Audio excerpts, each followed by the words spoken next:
Ilo-long drive natin guys kasi ngayong Saturday, babalik natin sa casa dahil magpapa-change oil.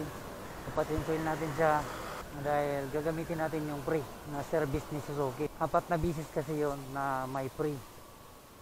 So sayang naman kung hindi natin gamitin. Medyo may kalayuan nga lang dahil Balibago, Laguna pa natin kinuha si Gixxer. Dahil walang stock dito sa Tagaytay.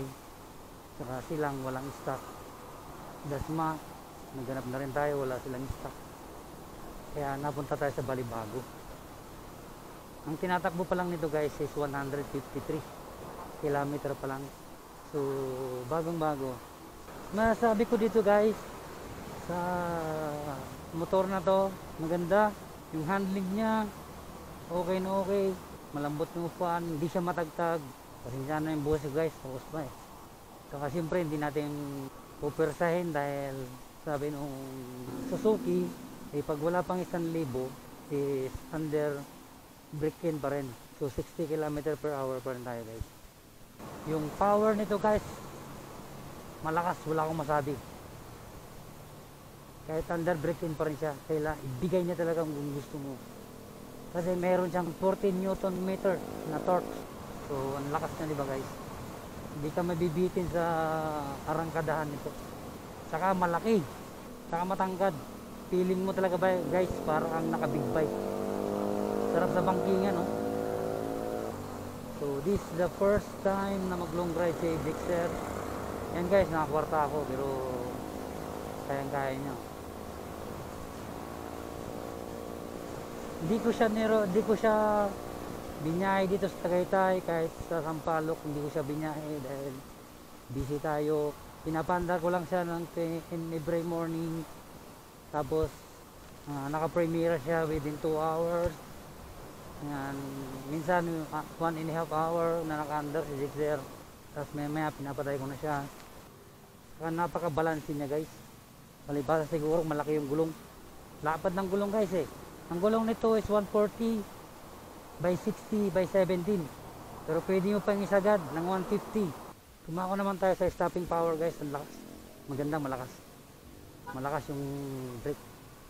Dahil disc brake sa likod, brand ni Vibri.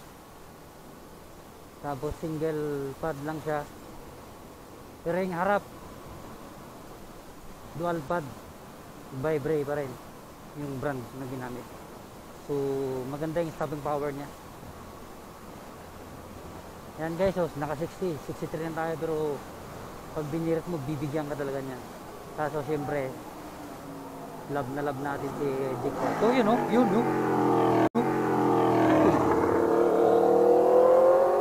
Sarap. 200 po unleaded. Pwede pong pa-resibo. Pwede pa-resibo. Susubukan ilong drive. Kasi sa Sabado, change oil na niya eh.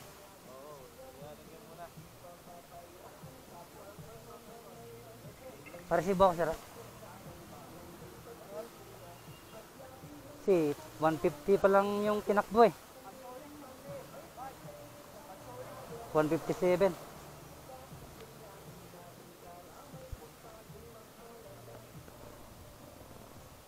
Thank you. So yun guys, nagkarga tayo ng 200 pesos. So meron tayong tripper. Isang bar na lang para mag-full. Skygo ko na 125. 200 balikan ko mula dito Tagaytay hanggang Parañaque. Balikan ko yun. 200. Ito ayon sa mga review ni Gixxer FI 50 km per liter.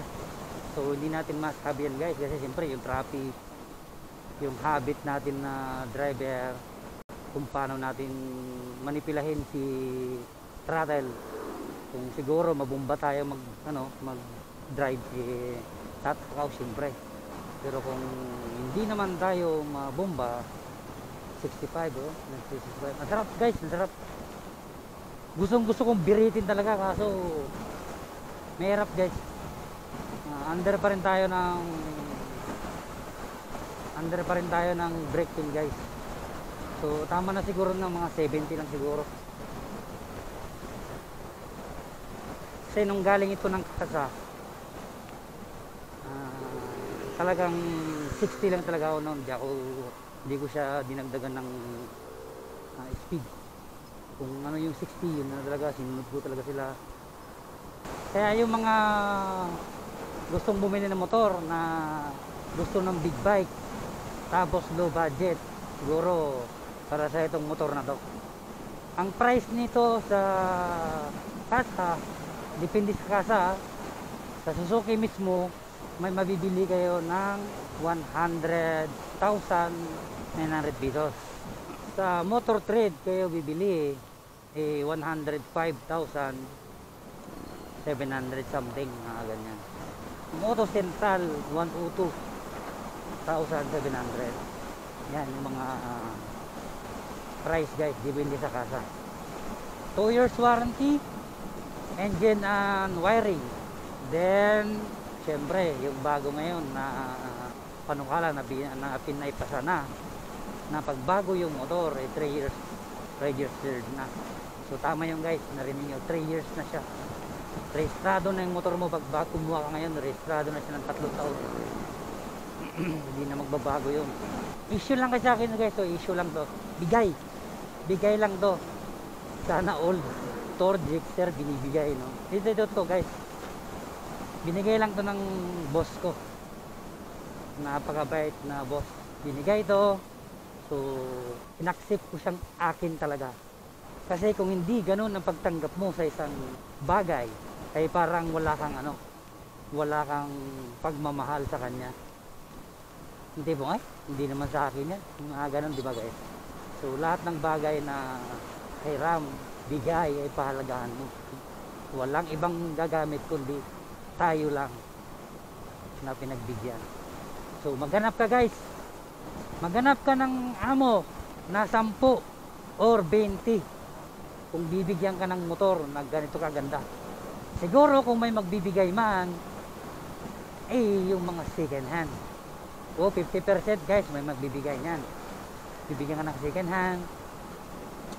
Tapos yung budget lang na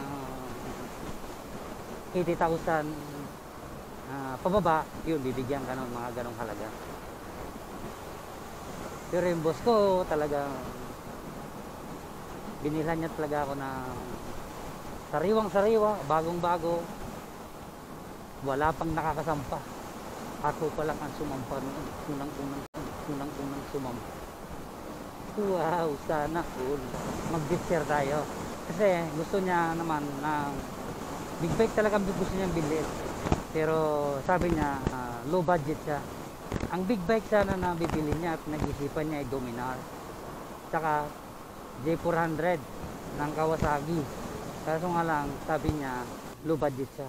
Gusto na sana niya yun kasi nga, pag nagsundo ko sa mga bata, half an hour or 1 hour lang nasa Paranaque na ako. Plus Manila na ako. Kung mag-expressway ako, di ba? Sabi ko, wag na ako. Talagang sinasabi ko, wag. Tapos, yun na nga, natanong niya ako. Sabi niya, budget niya lang is 100 na lang talaga. So, sabi ko, next year ka nang bumili ka ako. Para yung gusto mong motor ay mabili mo. Saka, siyempre, gusto ko rin yung mga nabanggit niya. Sabi ko, pagtagaan ko muna yung motor ko.